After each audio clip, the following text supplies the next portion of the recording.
Tanda Imam Mahdi. Imam Mahdi itu adalah orang yang mewarisi tongkat estafet Rasulullah Shallallahu Alaihi Wasallam, yang memakai imamah dari Rasulullah Shallallahu Alaihi Wasallam, yang akan menjadi imam bagi semua aulia, dan menjadi imam sholat bagi Nabi Isa alaihi salam, pemegang semua tongkat estafet mursyid thariqah yang ada di dunia, pewaris jubah kebesaran para sahabat 4, penguasa di semua alam gaib, wakil Rasulullah sebagai syafaat rahmat seluruh penjuru alam, dan akan menjadi pemimpin dunia ini. Orang yang mempunyai ciri itu maka dialah Imam Mahdi, yang Rasulullah Shallallahu Alaihi Wasallam memerintahkan semua orang Islam tunduk di bawahnya, memerintahkan berbayat setia padanya, walau harus merangkak di atas salju. Siapakah Imam Mahdi? Kapan kejayaan Islam yang sesungguhnya akan muncul? Imam Mahdi adalah imam penutup akhir zaman, dan hadirnya adalah sebagai tanda kebenaran nubuwahnya Nabi Muhammad Shallallahu Alaihi Wasallam. Mengingkari kehadiran Imam Mahdi termasuk kafir hukumnya, karena berarti tidak percaya dengan kenabian Muhammad Shallallahu Alaihi Wasallam. Tapi kehadiran Imam Mahdi disembunyikan Allah, karena untuk melindungi dari musuh-musuhnya. Sekalipun Imam Mahdi ada di depanmu, kau pun tak akan menyangka kalau itu Imam Mahdi. Karena Allah menutupinya dari dikenal oleh siapa saja. Sekalipun dia mengaku bahwa dirinya Imam Mahdi, orang tak akan percaya. Karena Allah menjadikan orang tak percaya agar Imam Mahdi terpelihara dari pembunuhan sebelum dia dibayat di depan Ka'bah, agar jiwanya terlindungi dari musuh-musuh yang mengincar nyawanya. Tak ada yang tahu Imam Mahdi, kecuali Allah, Rasulullah dan Imam Mahdi itu sendiri. Makanya, siapa yang mencari Imam Mahdi tak akan menemukan keberadaan Imam Mahdi, hanya menemukan orang-orang yang banyak bicara tapi tak ada isinya. Imam Mahdi sendiri tidak boleh mengakui bahwa dirinya Imam Mahdi, karena Allah sedang menyembunyikannya. Kalau dia mengakui Imam Mahdi, lalu untuk apa Allah menyembunyikannya? Orang kebanyakan banyak yang menuduh si A adalah Imam Mahdi, si B Imam Mahdi, seakan Imam Mahdi itu menjadi imam berdasar tuduhan atau pengakuan. Imam Mahdi itu menjadi imam berdasar pada pengangkatan Allah atas dirinya. Sudah ditetapkan di zaman azali, sebelum Allah menciptakan alam semesta raya ini. Imam Mahdi bukan diangkat atas dasar kesepakatan manusia atau banyaknya orang yang menuduh pada seseorang. Makanya, tidak akan menemukan Imam Mahdi walau sudah berhadap-hadapan dengan Imam Mahdi. Tetap tidak tahu kalau itu Imam Mahdi. Yang tahu Imam Mahdi sudah jelas dirinya sendiri Imam Mahdi, tapi Imam Mahdi diam saja. Nanti setelah Imam Mahdi diketahui, banyak orang yang mengingkarinya. Sebab Imam Mahdi wujudnya tidak sebagaimana yang mereka bayangkan. Mungkin mereka membayangkan Imam Mahdi itu bertanduk atau punya sayap atau bertangan 1000. Sehingga bisa menyelesaikan semua permasalahan zaman. Ketika Imam Mahdi itu hanya orang biasa saja, bahkan tak punya derajat apa-apa, maka dasar keyakinan dan akal mereka tak mau menerima dan ingkar pada Imam Mahdi. Padahal sebelumnya mereka teriak-teriak akan menjadi pengikut Imam Mahdi dan akan siap perang di belakang Imam Mahdi. Tapi ketika Imam Mahdi hadir, mereka menolaknya dan paling keras menolaknya, karena Allah menutup mata, hati, telinga mereka, sehingga tidak bisa menerima kebenaran.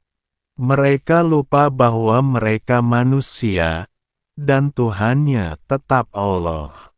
Bukan mereka yang menentukan siapa yang harus menjadi Imam Mahdi, tetapi Allah lah yang menentukan siapa yang akan menjadi Imam Mahdi. Kalau Allah saja diingkari, apalagi hanya Imam Mahdi. Imam At-Tirmizi meriwayatkan 3 hadis tentang Al-Mahdi. Salah satu di antaranya bersumber dari sahabat Abdullah bin Mas'ud. Dari Abdullah bin Mas'ud yang mengatakan bahwa Rasulullah Shallallahu Alaihi Wasallam bersabda, "Tidak kiamat dunia ini sampai seorang laki-laki dari ahli baitku menguasai bangsa Arab. Namanya sesuai dengan namaku." Hadis riwayat At-Tirmizi. Saya garis bawahi, sabda Nabi Shallallahu Alaihi Wasallam, "Seorang laki-laki dari ahli baitku."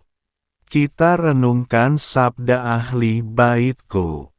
Ahli itu keluarga, bait itu rumah.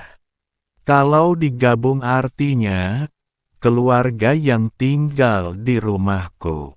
Orang-orang yang tinggal di rumah Nabi sebagai keluarga Nabi saat dulu, ada Syaidah Khadijah, Syaidah Fatimah, Syaidah Aisyah, Syaidina Hasan, Syaidina Husain, juga anak dan istri-istri Nabi yang lain. Pertanyaannya, apa mungkin Imam Mahdi yang di akhir zaman itu tinggal serumah dengan orang-orang yang dulu serumah dengan Rasulullah Shallallahu Alaihi Wasallam? Padahal mereka semua sudah wafat, sehingga Nabi Shallallahu Alaihi Wasallam memberi isyarat kalau Imam Mahdi itu adalah salah satu ahli baitnya, atau lelaki yang tinggal serumah dengan beliau Nabi Muhammad Shallallahu Alaihi Wasallam. Bisa jadi yang sekarang gembar-gembor khilafah, justru ketika Imam Mahdi muncul ia khianat dan memusuhi Imam Mahdi. Pantaskan diri dulu, nyalakan dulu cahaya iman di dadamu. Perbaiki dulu amalia hakikat syariatmu. Nggak usah muluk-muluk mau mendirikan khilafah. Nggak ada dalil dan ceritanya khilafah itu bisa dibuat-buat. Khilafah itu anugerah kun fayakun minallah. Bukan buatan kelompok ormas atau didirikan oleh negara. Tapi khilafah itu janjinya Allah yang pasti. Akan tegak berdiri di atas bumi ini. Surat An-Nur ayat 55. Nggak usah ikut sana ikut sini yang nggak jelas.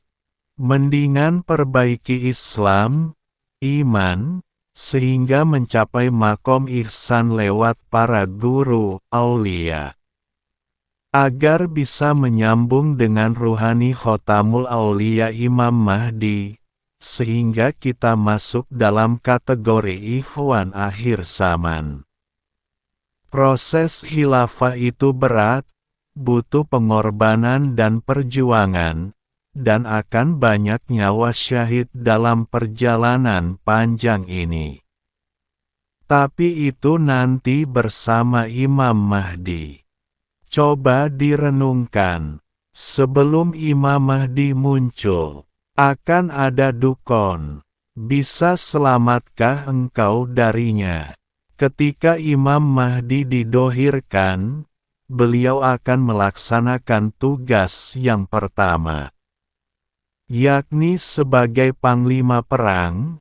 Beliau memimpin perang di seluruh dunia dengan kehebatan dan keperkasaan.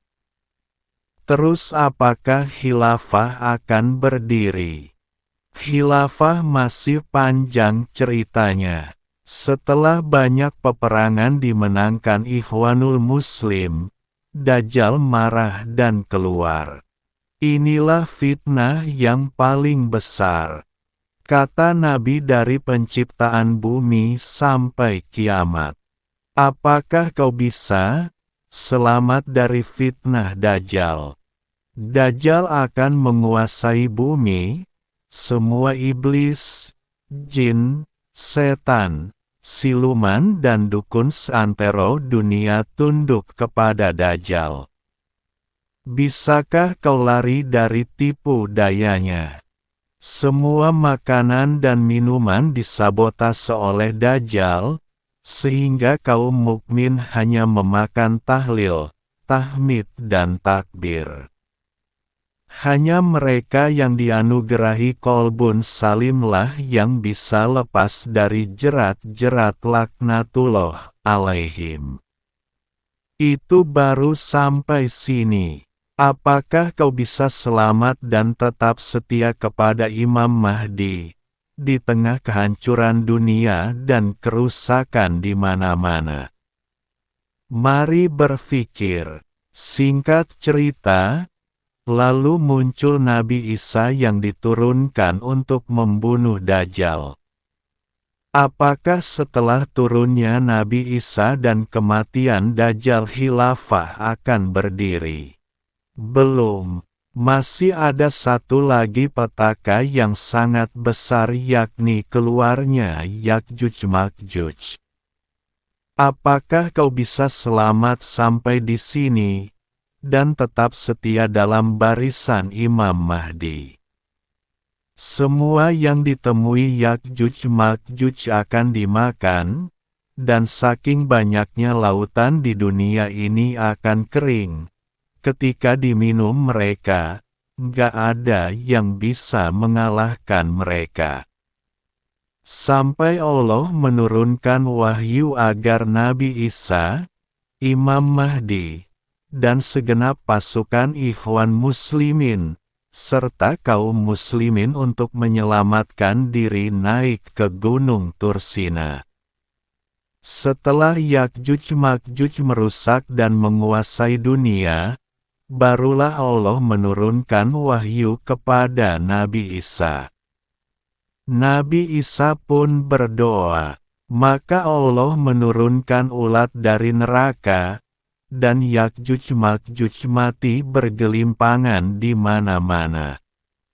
Nabi Isa berdoa untuk kedua kalinya, maka turunlah hujan seperti pada zaman Nabi Nuh, untuk mensterilkan bumi dari bangkai Yakjuj dan Makjuj.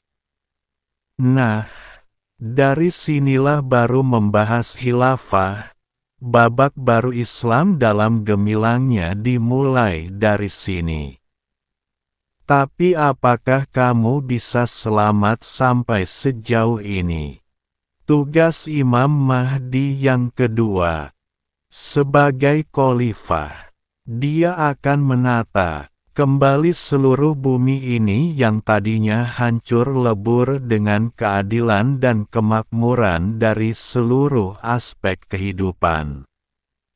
Yang mana seluruh isi bumi ini akan dikeluarkan, serta rahmat dari langit akan diturunkan semua. Saat itulah kejayaan akhir zaman. Islam dalam masa keemasannya dan Islam mencapai kejayaannya. Nggak ada peperangan, iri dengki sirna semua. Pada masa ini hati semua orang senang dan diliputi kasih sayang sempurna. Saat itu seumpama orang bersedekah sekarung emas, semua tidak ada yang mau. Karena semua sudah menjadi kaya raya. Yakinlah, saatnya nanti, saatnya akan terbuka, matahari akan menyinari dan gelap akan tersingkap.